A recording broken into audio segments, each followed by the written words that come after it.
That should work now. So do we have to start all over? No. Thank you, Amy, for that. She had brought up the sound, so is it good now? Yes, no, maybe so. I forgot to flip it over because we're using a new camera here. So just in regards to talking a little bit with the aspect that Lauren specializes, thank you for that, Amy. Thank you. Yep. So the whole conversation, Scott Brandt, Miriam Wilson, Lauren Chessmore. Yep.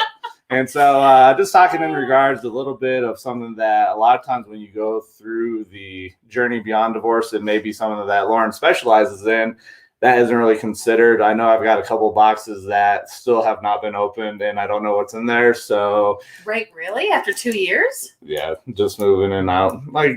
Once things go in a box, I'm like, I don't care. So it may just go, the whole box may go through Goodwill. Just hopefully there's nothing in there that somebody may not want to have. Have like your mom or something go through it for you. Would she I'll know? Do I'll do it. Right. So she'll go through your junk. Yeah. Well, nothing new. No, I appreciate that. So, but also you had talked in regards that this year's been kind of tough for you and your husband. Yes. And I thought that was kind of something that was unique that you had talked about that. And then coming on here, that may be something that somebody may be going through something similar that you guys went through and kind of what you did to get back on track or whatever you did to get back to coming together, whatever you'd call it. So I thought that was very special in regards to you coming on and going through that potentially. I would love to talk about that. So for my husband and I think the thing that we've learned is that most healthy relationships, they go through ebbs and flows. So there's going to be times of discontent and there's going to be times of repair and there's going to be times of content. So these are the three main stages of relationships. And I think in our society, particularly, we have been taught that we have to be good all the time. And this is not a real thing. And if somebody tells you that they're good all the time, particularly during a pandemic, they are not. And that's natural. You know, the moon causes the waves, right? There's going to be ebbs and flows and everything. And learning how to go from, discontent to repair is, I think, the part of relationships that my husband and I have worked on our entire relationship, but this year was definitely stressful. And I think that a lot of people kind of were shown a lot of different demons of their own this year because we were kind of forced to stop and deal with them instead of keeping ourselves really busy. So that's the biggest thing. But the things that we kind of went through is, learning to deal with our own traumas, learning to deal with our coping mechanisms that didn't involve alcohol or spending on Amazon, which don't get me wrong. Girl, there was some 2 a.m. shopping for me at some time. I'm not gonna lie. I'll make myself feel better one way. I just need this gigantic thing for the backyard. That'll make me feel better. Right? Wanted to give a shout out to Mike Chavez. He's a good friend of mine. He's checking in, saying, "What's up, guys? What's up, Mike?" What's up, Mike? But I thought he was asking a question. What's good, guys? I thought it was like, what good guys? I'm like, what is he talking? Like, what are we talking about? Sorry. I read that. It's really hard. It's very tiny, and apparently my eyes need to be checked. Don't you have glasses? I have contacts. Okay, you need new contacts. But that's tiny. Well, when it pops up on the screen, you can see it.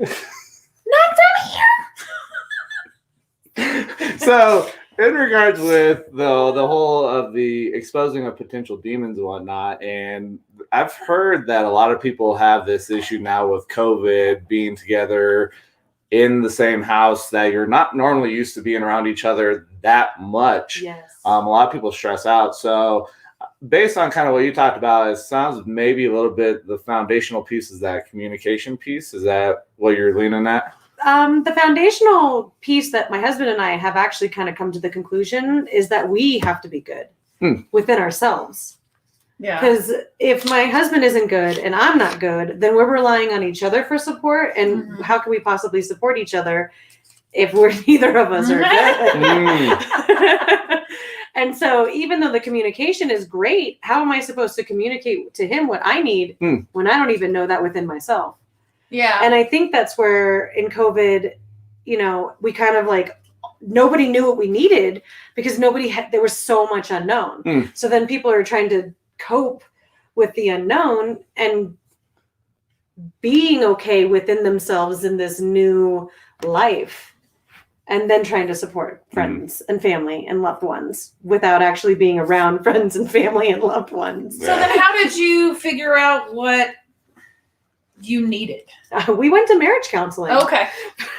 We found a marriage counselor. We went to individual counseling. The individual counseling was way more beneficial than the marriage counseling. She gave us some great, and I'm not saying that she wasn't amazing. She was amazing. Right. However, she kept piggybacking off of what we were learning from our counselors.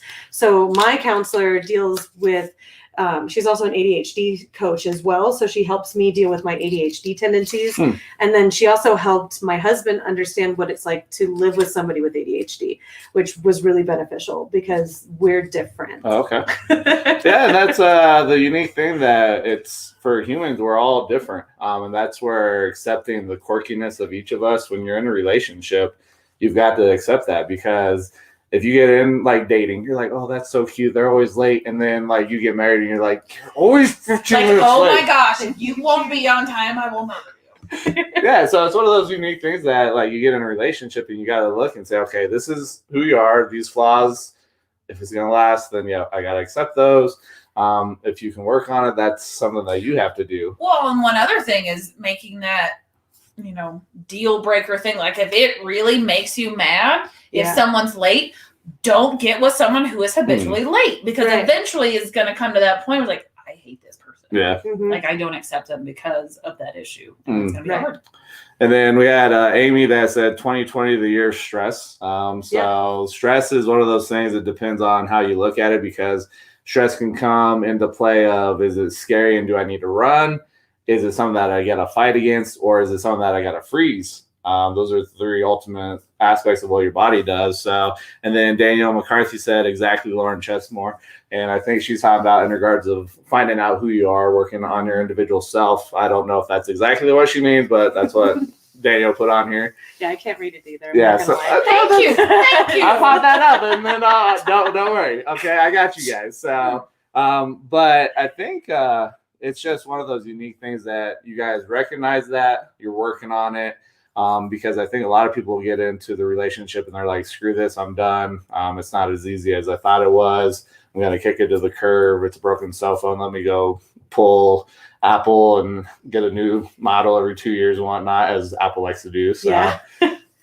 Well, and there was a great book that she gave to us. It's called Married to Distraction. And it's phenomenal, I think, for anybody. So it talks about living in an age of distraction, which we live in right now. Right. And also the different, there's typically two people in a relationship, and one is the distracted person and one is the organized person. Guess which one I am?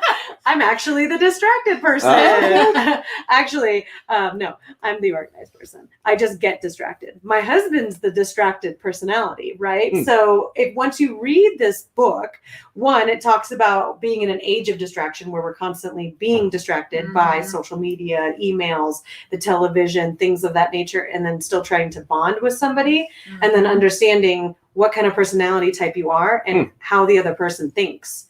And then being able to work together. Like if you know that your husband is going to be late, then schedule things earlier, because you already know that pattern's already going to be there. Or different, they has a lot of tools. So that book, Married to Distraction, is fabulous, especially for right now.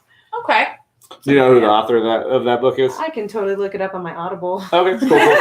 That way, Google it. Yeah. Well, that way we can put it in there. And if anybody's interested in it, we'll put an Amazon affiliate link. And then you guys can go check it out if you want to. So, but like I do with everybody, and this is something that we run with, it's called Poddex. So this is a tool that I have. So anybody that's watching that does podcasting, broadcasting, lives, Married to Distraction. Edward Howell. Edward Howell. Hallowell. Hallowell. Okay. I like that last name. I know. So what we have is the pod decks, and so they're different decks of cards. We draw a card, and so if you're doing something with podcasting, live streaming, anything of this, these are great tools. It kind of opens up a different doorway with questions that are asked that normally aren't asked, and so it's a unique perspective here. So I've got the first deck. It's our interview deck, and if anybody is looking to get this tool, go to poddecks.com. I've got a discount code that you can utilize for 10% off of your first purchase. It's Let's Go 26. And I'll annotate it. It sounds like Cooper's upset right now. I'll annotate that in the show notes if anybody wants to check it out and whatnot. So you want to draw a card? I'm going to draw a card. Or are we going to let Lauren draw the card? It's the same one we've used before. We're not using it. What are you going to use? Decision made. Oh my God. Executive decision. All right. What will people look back at? What will people look back at us 50 years from now and be shocked and appalled by? Like this year? Like, I'm sorry. It doesn't matter. What do you think people are going to look back at in 50 years and be like, man, I can't believe they did that? The way that we handled climate change. I can see that.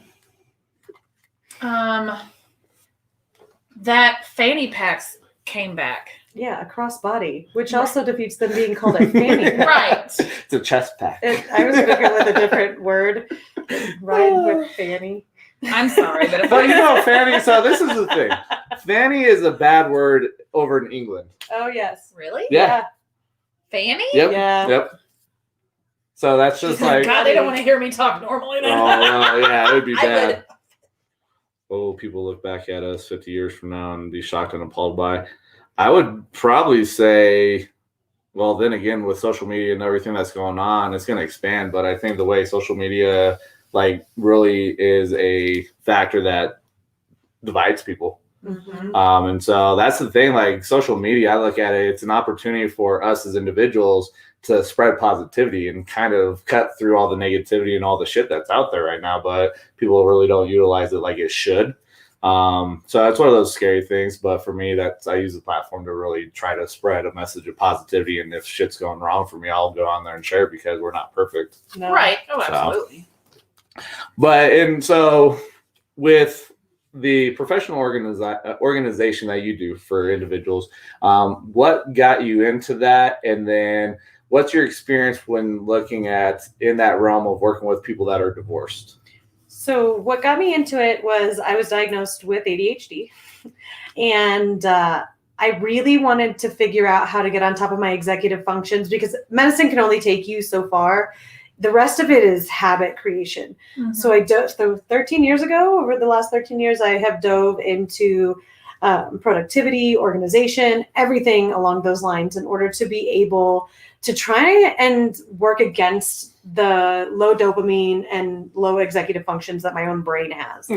And so in that, I think I almost kind of swung from one side of the pendulum to the other and just became hyper organized. And it wasn't until October, I think this week, last year, if memory serves, either this week or next week, I had 4 friends who didn't know each other all tell me that I should be a professional organizer in 1 week. That's funny. And I was like, so by 2 or 3, I was like, okay. Like, I get it. I hear you. I'm listening. And so I decided to start my business. And ever since I've been so blessed. I've worked with a lot of friends that have gone through divorces. And I've also worked with many clients that have gone through divorces. And the one thing that I have found is that, again, if you read Married to Distraction, there's usually an organized person, and then there's usually, a planner, as I think is what he calls them, and then a disorganized person. And it's the disorganized person that calls me because they've been with somebody who's kind of set up systems in their life. And now they're not with that person anymore. And now they have the things maybe somewhere, and they want a new start. They want to feel like they can do all this stuff on their own, which is true, but they've kind of almost relied on that other person for part of their life. Mm-hmm. And now they have to kind of pick back up. And so I always talk to people about the balls they have in the air, and some balls are lead and you have to hand those off to other people, right? Well, now they've all of a sudden gotten those balls back, and now they're trying to juggle them, and they just need somebody to help them help them get some momentum to get them back up in the air so they don't become lead balls anymore. Oh, okay. And so that's where organization comes in, and productivity coaching is that I can come in and create simple systems for them that are easy to follow. And then they can come back to me later and say, okay, these are working great. Let's build on these. Right. And then we can build on those. Or even just like the weight being lifted off of just setting up somebody's home. Like their typically it's a kitchen. Typically I'm asked to come and do a kitchen or an office. Those are the two areas that I find that most divorcees are just overwhelmed with and they need help with in their new space. And so just creating that new space for them as well, where they can come home and they're not overwhelmed by everything else that's going on in their life. Like their home is now a sanctuary to where they can work through a lot of the emotional part of going through a divorce. Right. Ooh, that's cool. Makes my job sound lame. No, I'm kidding. No. But I think you guys would work well together because you do clean homes, and so I don't know how many people you come across that are looking for Lauren's services. I don't know, because sometimes they just go, okay, bye, and they leave. So I don't really get a chance to really talk to them. Because some people are just that one-time customer, and then some people want it like constantly. So it really depends, to be honest. And you usually hear too, like, and it's one of these things that I'm still trying to get my head wrapped around because I get into some other crazy stuff. But like people will talk about like a space that's not organized and cluttered makes it very hard to work in. Yes. Why is that? That's because of like object permanence for people who have ADHD. So object permanence is if you can't find it, you forget about it. And so if you can't find the piece of paper you're supposed to be working on, you're not going to get it done. Right? Like how many times have we bought the spinach and put the spinach in the drawer in the refrigerator and then open the refrigerator drawer a week later and been like, I forgot about that. I was supposed to use that. Oh, I don't know. I just, every time I grab lettuce, I'm like, all right, come home to die with me. Like I was thinking about it. Like exactly. And typically it's because we put it in a drawer and tuck it away and we forget about it because we don't see it. Because that's usually what happens. You forget about it and then you open, like she said, you open the drawer and you go, shit, I was supposed to make a salad. I was supposed to do that. That's when you just get the pre-packaged salad and it's a lot less that you have to worry about. Better go check on Cooper. He needs his mom. He needs a butt spanking. That's what he needs. Okay.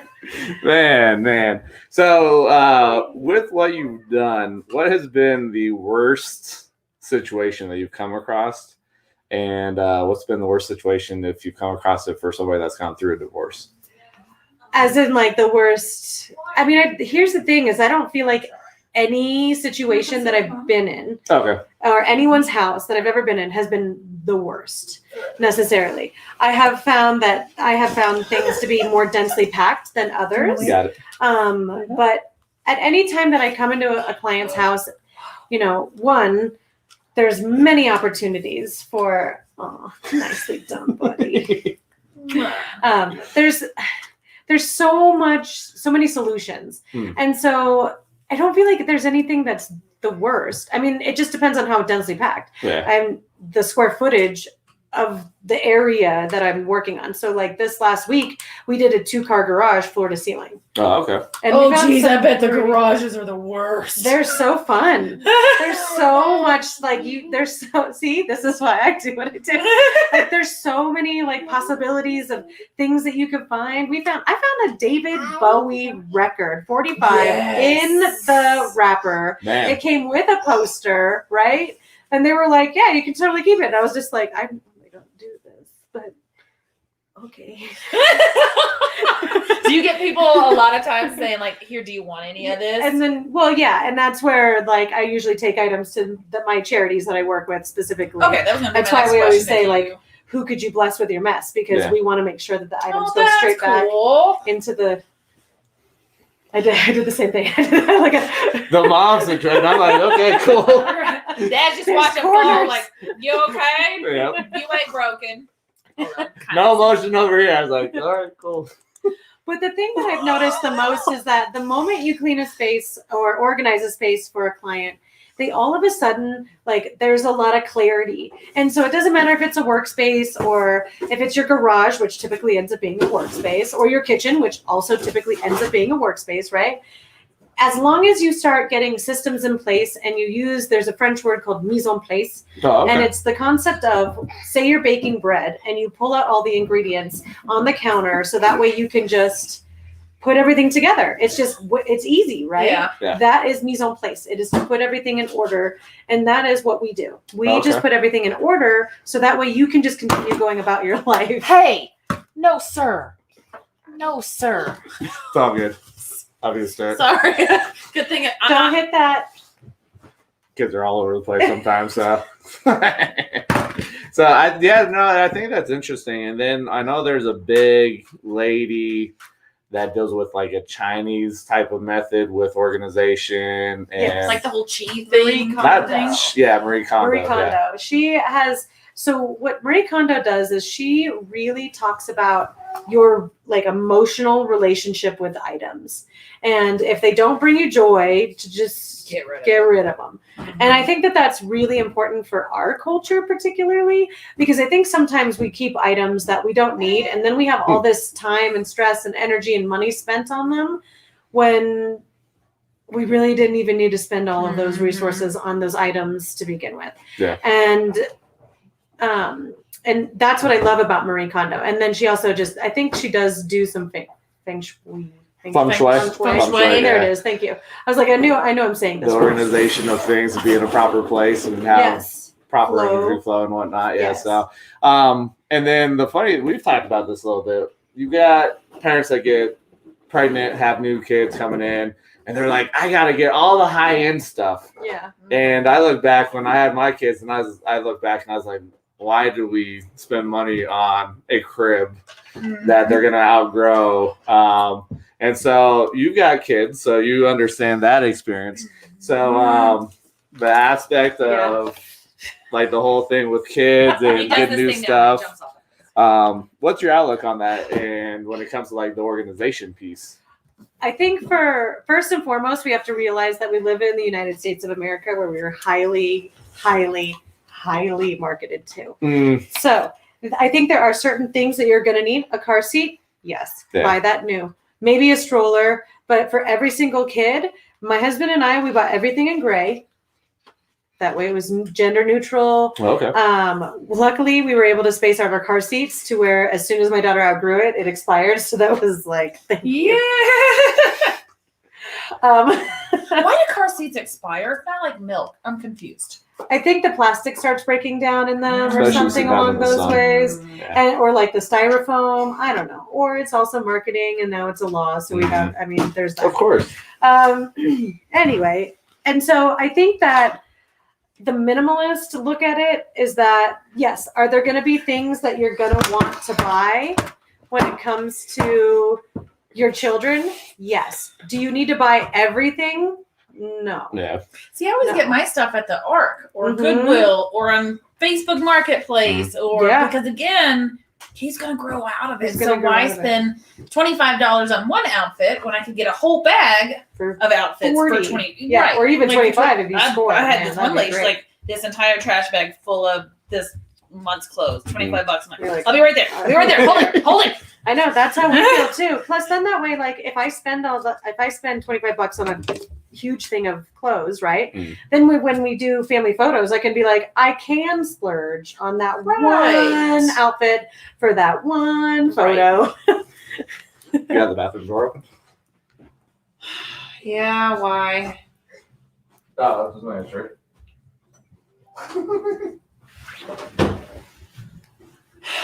Good arm. Just making sure, you know. I know. He's back there. He's locked himself in that bathroom. It's all good. Before. All right, so we'll go with the next deck. Would you rather? Okay. I'll just say joy. Thank you. Eat a whole bag of marshmallows or a whole jar of peanut butter at once. Oh my marshmallows. Because I would hate after a while that thickness of the peanut butter. At least the marshmallows are light and fluffy. Not gonna lie, I've done both of these. I haven't done a whole thing of marshmallows, but I have done a whole thing of peanut butter. Really? Because after a while, you just it's like you don't like notice. Ice cream. Yeah. See, I can't do that. I don't know. Maybe I'm weird. I mean, I could do either. So I guess it depends on my mood. Am I sweet or am I salty? I think probably, but if you eat all the whole jar of peanut butter, though, that's a lot of protein and that's a lot of fat that's inside. But then sugar is all in that marshmallow. So, well, I mean, Don't at let it least I'll slip. get stuff done. Maybe I'll stay up all night, organize all my stuff. like you're on crack. Right. What? I mean, I was gonna say cocaine, but you know, Isn't that the same thing? is it? Crack I don't cocaine? Yeah. I don't know. So crack I is don't do mixed drugs. with baking soda and cocaine. Oh, man. Fun Oh, fact. see, Just Good times. so there's a difference. There's a slight difference.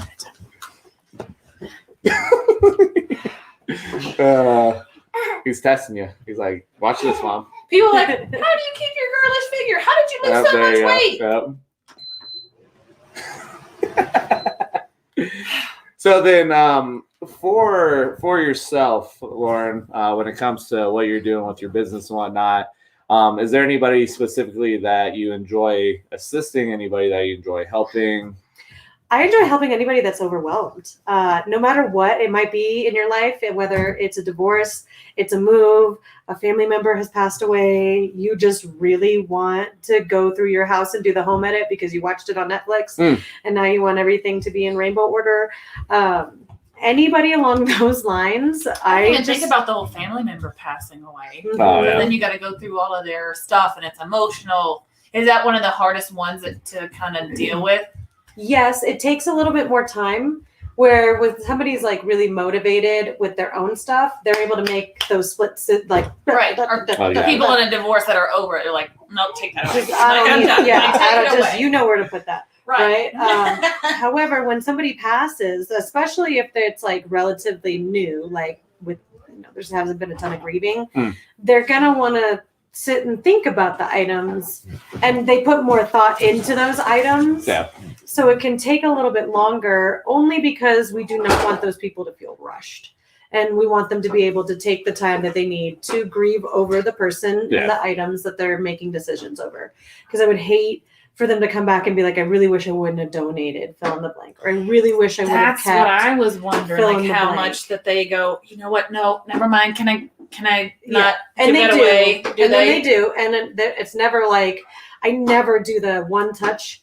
I mean, like, I love the idea. However, I don't What's like the one enforce touch? it. That's where you touch it once and then okay. it's done. Oh. Like, and you can't, it's forever. Like, Yeah. no, this is your loved one's items. I'm not going to be like, no. What's the most unique approach when it comes to organizing?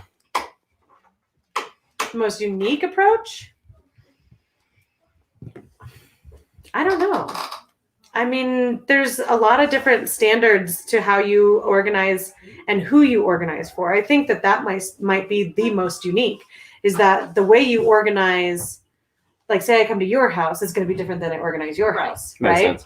And so I personally organize based on each family's needs, and that's what's part of the consultation, is understanding systems that already work versus systems that don't work, and how we can best set you specifically up for success. Oh, okay. If somebody's neurodiverse, we can work with that. If somebody is neurotypical, we can work with you too. If there's trauma involved, like these are all different factors that you have to take into mind when it comes to creating an organized space.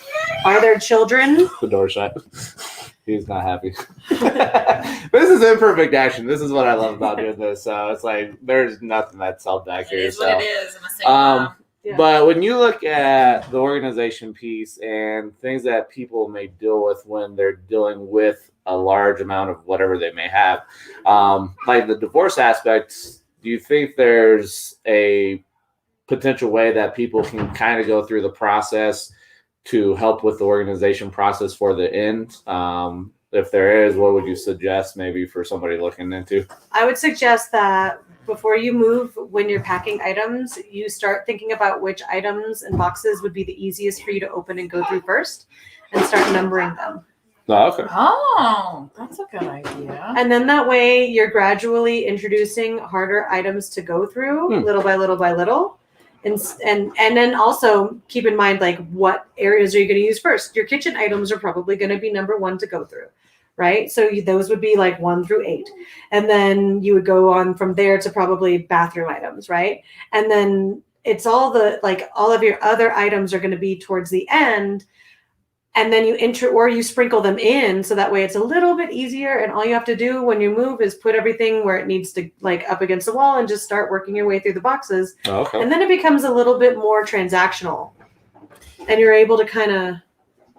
That's a good idea. I wish I had done that instead of randomly coming across something in a box, because everything was kind of mixed in. Yeah, and then you get triggered with out of the blue, right? And you're like, where shit, I wasn't ready. And then, like, you could also write, like, trigger or something, like, or put a star on the box that don't be drinking when opening this. Yeah, that is also a good, legitimately. Yeah. But for real. So that's exactly what happened. It was when I still had the house with my ex-husband, and I had this box of all these notes or things that just we had together, or I just kept everything. And there was drinking involved. I'm like, I'm going to go through it all and read it and then throw it away. Oh my God. That was, I don't even know if you could say the biggest mistake, but not a mistake. A dumbass one. Because then it was like a wreck for a week. So I wasn't ready. Yeah, but you learned from that. Yeah, don't do that again. Yeah. So there's that. But then this way you would be able to actually kind of be like, okay, I'm in a place emotionally where I think I could deal with that box. Instead of just all of a sudden being bombarded by these things that are going to be triggering to you. Because you left and sometimes you don't have the luxury of taking the time. And I understand that. But if you have the luxury of taking the time, set future self up for success. So that way you can handle the items emotionally slowly. Oh, okay. Right. I think now I can go through anything, but yeah, I remember, even 2 months ago I couldn't. Well, I remember when you came across that wall hanging and how it kind of really had some emotional turmoil for you. Yeah, and it's weird because again, I don't know. Why do you say it was weird? Who said it? It's just because I'm not like a sentimental person. So it was just odd for me that an item affected my emotion because I'm not typically that way. And some things will, like, you might pack your boxes and you still will come across like random items, like a spoon and maybe it brings up a memory. And that's just how, grief works. It just random. However, expecting the whole box of letters, diving into that. I know. Trust me. Would have gotten a big old star on my box for like later. Probably should have just drew a flame on there and just said, set this whole box on fire. Well, it was one of those that you get at Hobby Lobby and said, love you to the moon and back. And yeah. You just put everything It's like in sentimental box. Like what's the word I'm looking for? Keepsake. Yeah. I should have just burned the whole box. It's still in my storage for some reason. Well, we're in a burn ban. So you're gonna have to go get a big old metal container and light it on fire, and then make sure you have the top to shut it down real quick. Crap, is there a burn ban? Yeah. Like this happened like this whole time, or like it's been shit. Well, I went to my friend's house and we burned our shiitakes. As she throws herself under the bus. So I hope there was nothing that caught on fire because they're coming to find you. They don't know where I was. I'm not going to tell them an address. Okay. I'll just say I may or may not have had all of my paperwork from when me and my ex purchased our house together.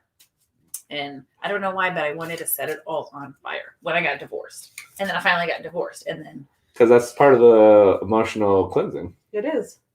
That's why when... Then what was the tequila? That's just to increase your emotional fills with it. Yeah. So you said you still have a box? I've got a couple boxes of that, like when I moved out of the house to the apartment, and I just never got opened up. So I don't know what's in there, so it'll be interesting. So you know for a fact, like it's stuff that you and your ex had together. I'm not for sure because there's Okay, some, so you're not sure. Oh, I thought there's some like. okay. Like I was unpacking a box and I had pulled something out and there was a swimsuit bottom in there and it was my ex. I was like, how did this get in here? But okay. Yeah, so that just went this. But yeah, it's like some random stuff because as you're clearing out, as I was clearing out, just grabbing stuff and throwing it in the box. Yeah, who knows what slid up and went in the box with it. So It's true. Mm-hmm. Huh. Interesting. We find that a lot. yeah, it's good times. It's very interesting. It's unique and just to see what got dragged along. Okay. Here, you pick a card. I'll hold it. You pick. So we got what the heck deck now. So Oh, God. when you were a kid, did you have any posters on your wall? If so, what? Shit. I had a couple. It was mainly video game posters and then, of course, sports athletes. So nothing out of the norm and whatnot. So My entire room from floor to ceiling was in sync except for one big Blink 182. Girl, in sync and like Jonathan Taylor Thomas. I'm like, what is happening? It was all in sync. And Blink 182. we're gonna get a screenshot of that, and I'm gonna have a video montage. What as are we you do. talking about? Oh my goodness! As long as there's like a heart, like a I tiger don't beat even heart know. that goes around Giant JTT. We got this one. Ooh, girl. Well, that's so I did a podcast yesterday with the guy that created these pod decks. Oh, you And, did? Yeah, That's awesome. That's cool. He's here in the spring? No, he's Oh. in the Midwest. I think he's in Ohio. But Oh, so you did it. Okay. yeah, sorry. we did Zoom, and so that will be released. He was thinking probably the next couple weeks. It's That's the awesome. 20 question You didn't tell me that. podcast. Yeah. That's And cool. so one of the questions was, if you could do a duet with anybody, who would it be? And I'd be like, Justin Timberlake.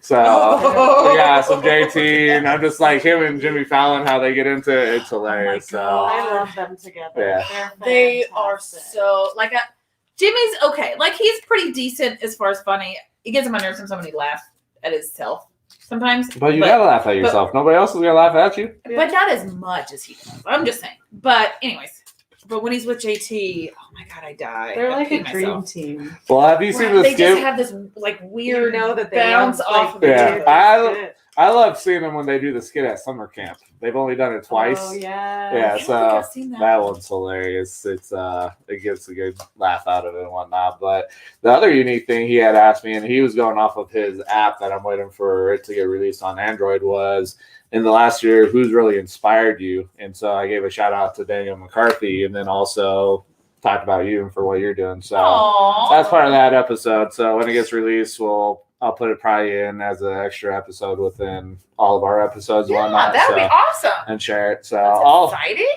I'll share the link. You can I was sign gonna up. say, make sure you post it because I want to watch it. Well, I'm talking about for you. You can sign up with them and go do 20 questions.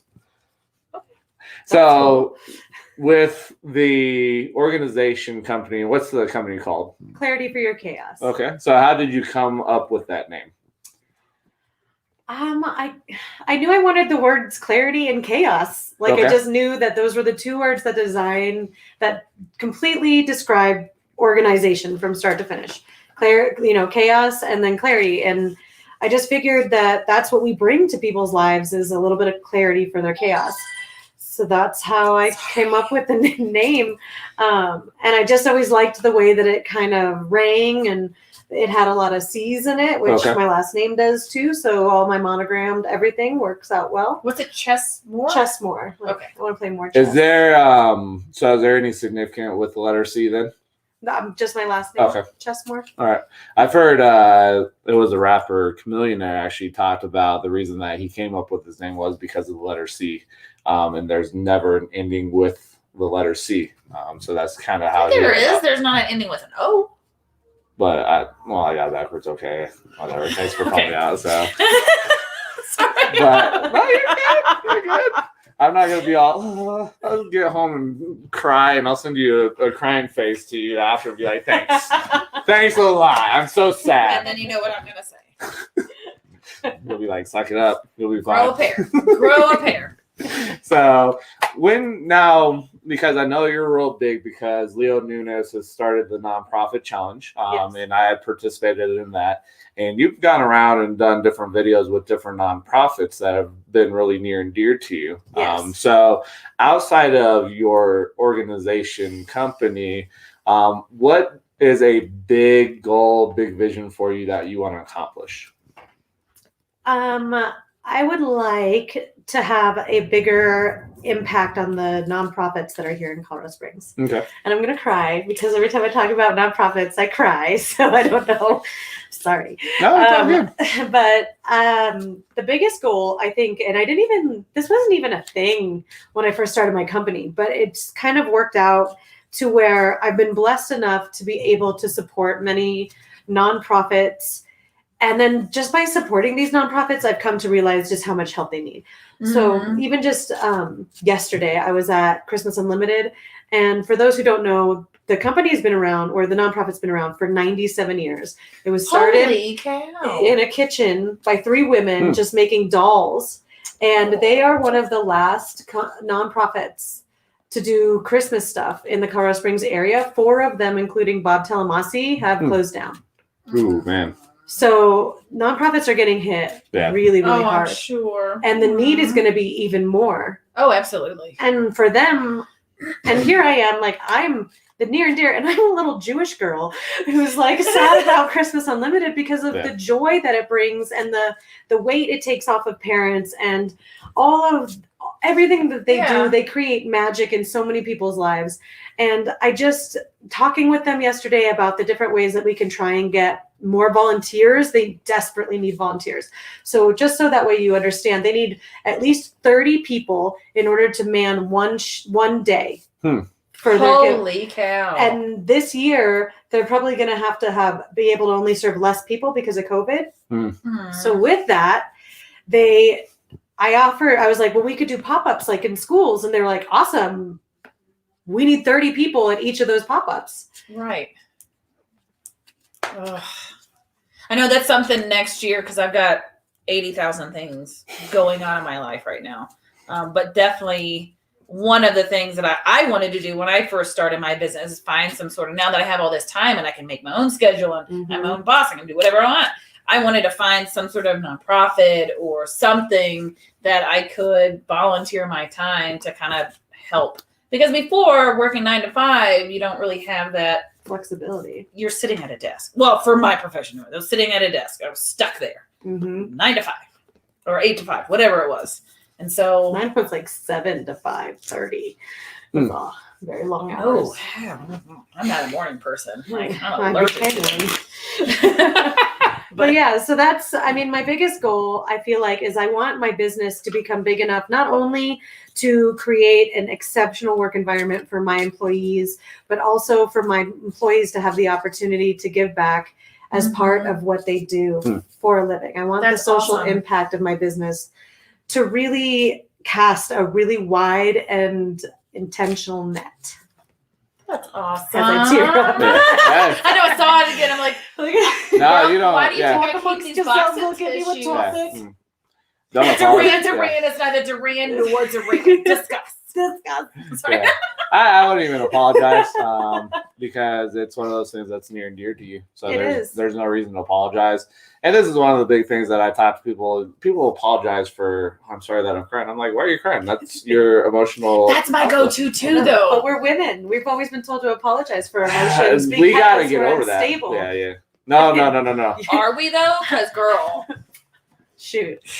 I've met more crazy dudes and I had crazy women. I'm like, how do we take it? Well, it's one of those things that I really am big on. Like, when people are like, "Oh, I'm sorry," I'm like, "Why are you apologizing?" Like, why are you saying sorry? Like, we need to flip the switch from sorry to thank you.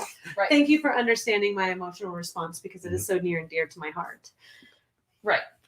And I think part of that, though, too, when I come with that viewpoint is really with what we're doing with the podcast and connecting with people. Because after we presented at 1 Million Cups, there was a lot of individuals that came up and talked to us and talked about their experience. And I think it's just that permission that we were talking and being open about it. So people were like, okay, it's okay for me to be open. And I think that's the same thing here with, we can't judge people, and we've really got to get over this of I'm sorry, because when you're saying sorry for something that you're not really sorry for, you're giving up your power. Yeah. And we're playing into these societal paradigms that have been stuffed in our head that we've really got to break down. But that starts with the individual person doing that work. And so Yes. Patrick and I have talked about with Two Native Sons. I don't know if it's going to be this book and maybe our next book, but I'm real big on talking. I want people to either love me or hate me. I'm at the point where I don't want you playing this middle ground. And so Patrick, I did a live, and Patrick titled it Love Me or Hate Me. There's no in between. So that's one of the big things that I'm drawn on is you either love me or hate me. If you hate me, cool. You're not part of the mission that I need you on. If you love me, cool. Let's go. But I'm not really worried about what you think and whatnot. Look at that. It's not bad. So Is Patrick on here? No, he's. No? I'm supposed to meet with him after this. Yeah. So this was this funny thing yesterday because we met at Decadent. We were sitting down and talking, and he was talking to Patrick Massey that's going to be doing some of our design work for some of our T-shirts. And he asked Patrick, he's like, "Hey, do you have a drone?" And Patrick Massey's like, "No, I don't have one, but if somebody takes the shots, I'll do everything." Patrick calls me this morning. He's like, "Hey, you won't believe this, but he talked to somebody. Yeah, somebody's like, hey, I've got this drone. I don't ever use it. If you'd like to, here you go." And I was like, there's things that are happening for us that are just falling in laps that we speak. And I tell them too, it's the fact that I think we're speaking it, we're putting it out, but we're also doing the work. Yeah. Because a lot of people are like, this is what I want, and then they don't do anything. Right. So it's one of those big things. So I we think have that divine intervention really does come into play when you're doing it for the right reason. Yeah. Yep. So we have the last deck here. It's another interview deck. So it's just another set of questions. Would you rather go 30 days without your phone or your entire life without dessert? I could go my entire life without dessert. I could do both. I'm not a big sweets for. I will eat them. Yeah, but I will eat them. Like, so my parents will always get some sort of dessert after dinner, and I never have done that. Yeah, my poor kids. I don't have to have my phone. Well, for my business, I do. I know for my business, I do. Like, I feel like I'm on my phone. Ever since I became a small business owner, I'm on my phone more. Yeah. And I've had to even explain that to my husband. Like, I'm not just surfing Facebook. Right. Like, I'm actually working and I'm doing work, but instead of being in front of a computer, I'm just on a tiny little computer and I'm doing it in the car. So I would go 30 days without the phone. Or actually, no, your entire life without dessert, because like for me, my eating habits have really adjusted. Like the phone is one of those things that's a tool for business and whatnot. But it's funny because I was listening to a radio and they were talking about the fact that 42% of individuals will give up their spouse than their phone. Oh no! I was like, "What the? Who's wrong?" And then they said 40% of people would give up their dog or their animal for their phone. No. But then there were some people that said they would. I think it was like 15% of people would give up their phone or would not take a vacation instead of giving up their phone. I was like, who are these people? I wish when I go on vacation, I could leave my phone. I know. That's what I do. I will. I'll be like, I'm out. And then they had something in regards. It was like 47% of people would give up sex than their phone. I was like, holy, yeah, we gotta find these people. Woo. Have you seen The Social Dilemma? No, I've heard spoken highly of it. Oh man, once you watch The Social Dilemma, you'll see why. Yeah. You'll see why, and then you'll be like, "Ooh, you sneaky! I see what you're doing." Oh, they are so sneaky. Yeah. So sneaky. I mean, don't get me wrong. I utilize it, and I love the algorithms. And when I'm looking, you're about to get hit. Okay. Like, especially when I need something, I'm like, I just talk to I'll be like, I'm looking for something that does this, and this. And then I hope that one of the algorithms will pick that up and then display to me what it is that I need. Oh my gosh, so many times I've Googled something and then all of a sudden I'm scrolling through Facebook. And I'm like, I am freaked out right now. because all these things are popping up. Well, that's the joys that we're dealing with now, technology-wise. So, if anybody wanted to get in contact with you, Lauren, can you do anybody like outside of the state? Okay. I do virtual as well. So if you're outside of the state, we would just do a Zoom and I would be able to create plans. You would have to take measurements for me because I wouldn't be able to do it myself. And then we would be able to give you product recommendations as well as systems creations. And then you would just be the one to do the work, or you could always fly me to wherever you would like to fly me.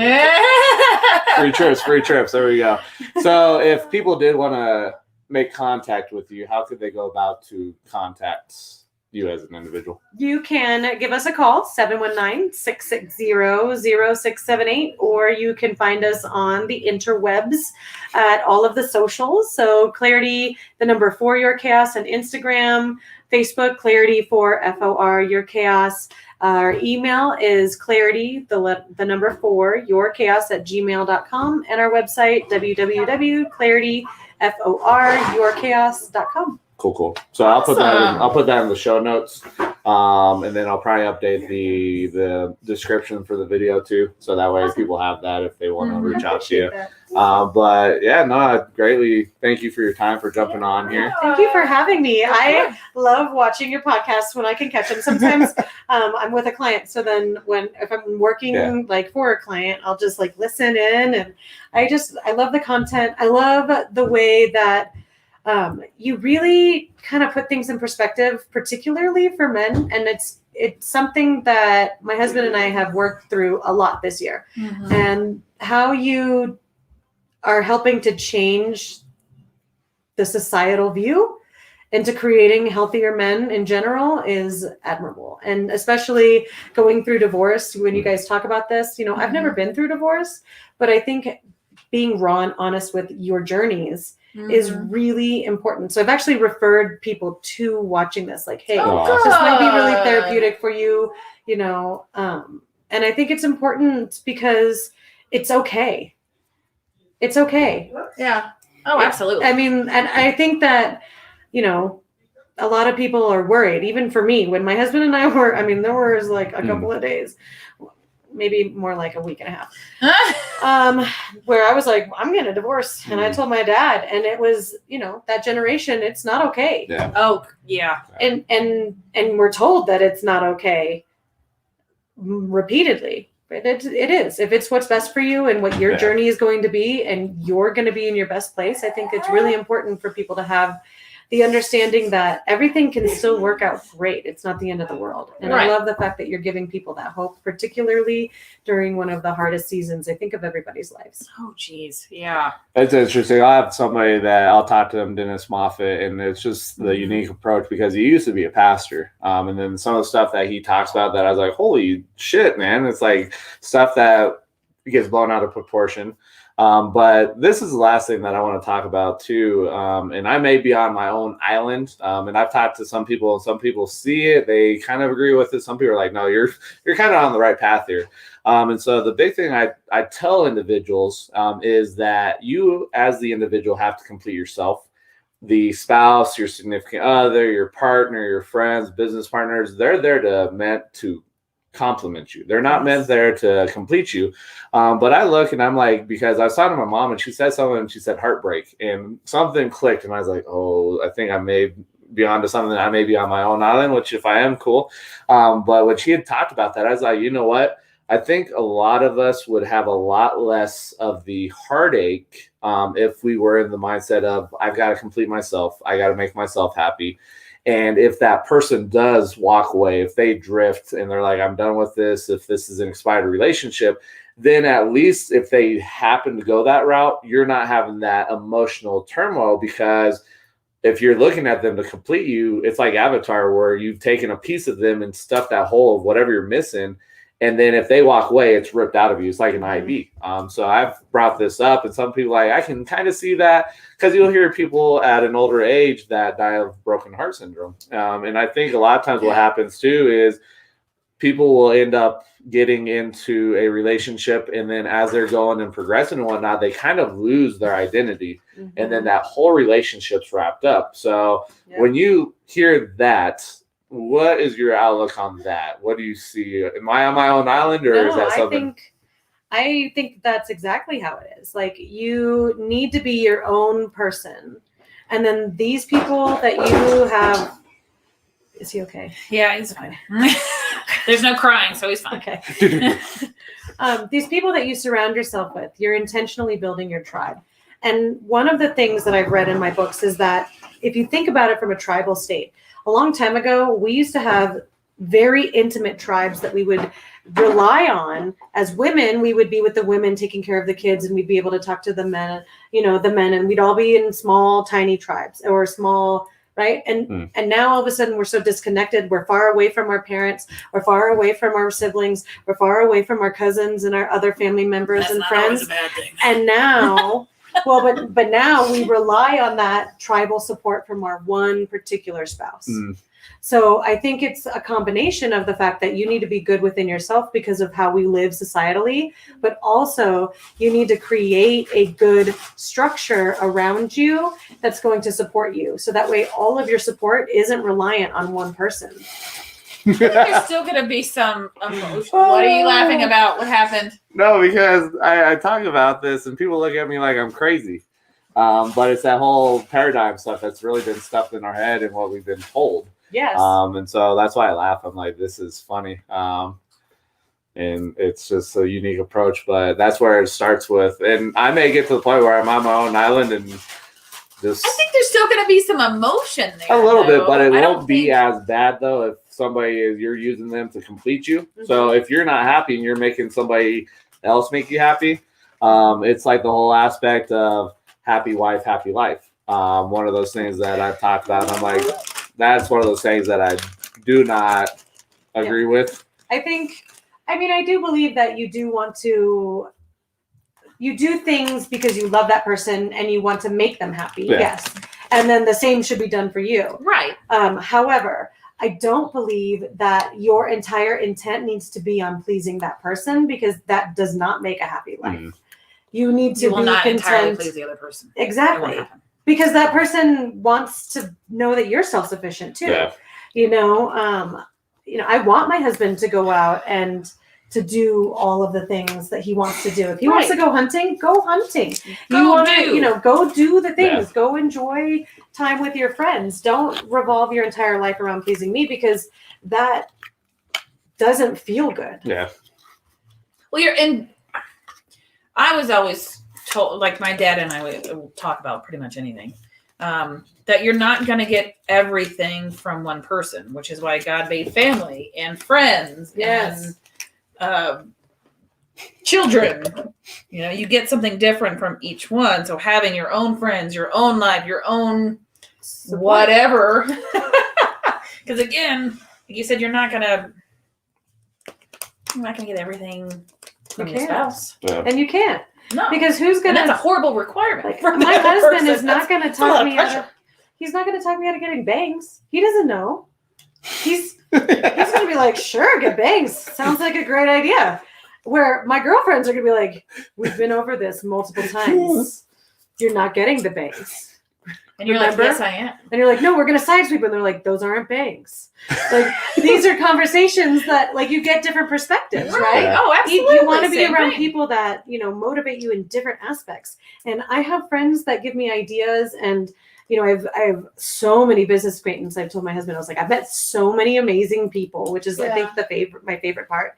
And then getting to understand different people and the different ways that they support you and different ideas, like, that's what you want in your corner. And you can't get that solely from one person, no matter who that person is. Right. Oh, absolutely.